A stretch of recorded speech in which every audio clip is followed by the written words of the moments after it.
afternoon, everyone. My name is Laura Fessenden. Did you know, according to the ASPCA, each year 1.5 dogs and cats are euthanized?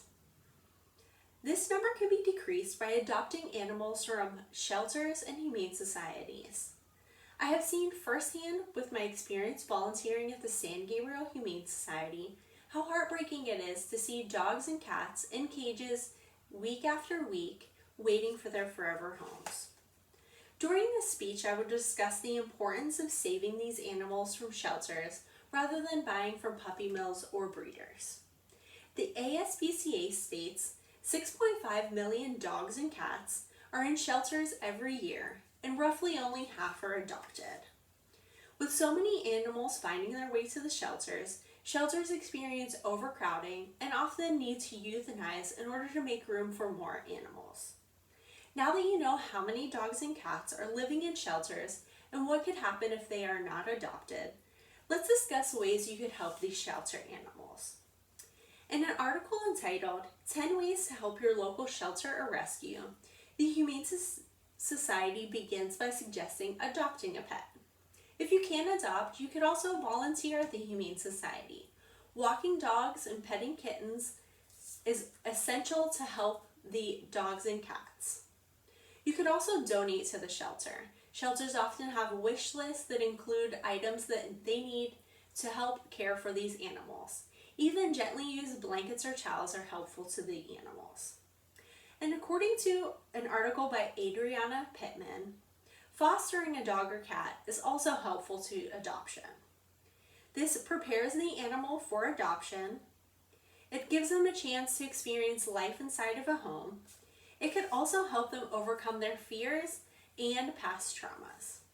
These helpful steps will help control overcrowding and the high numbers of euthanizations each year.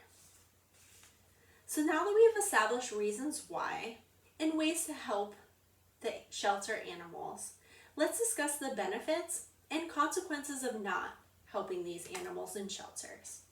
The benefits of pet adoption stated in the article 5 Reasons Why You Should Choose Pet Adoption say that you are, number 1, saving a life.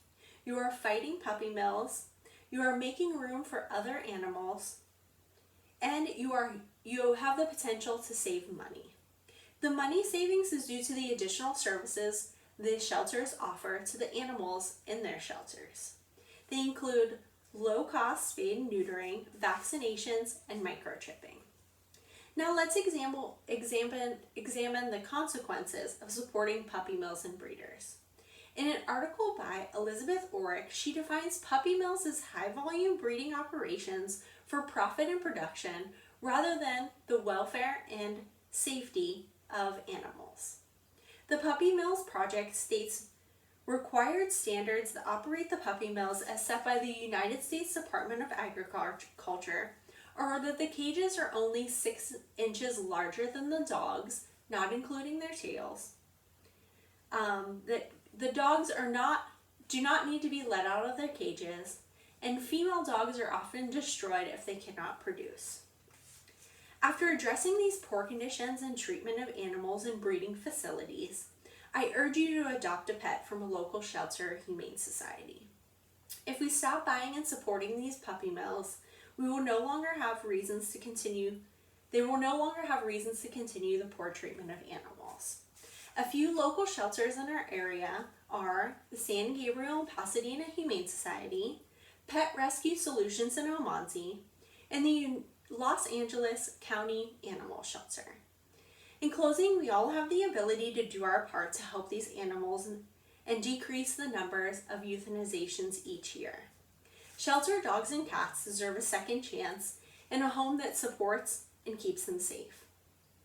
And remember, as Bob Barker always used to say, have your pets spayed and neutered to help control the pet population.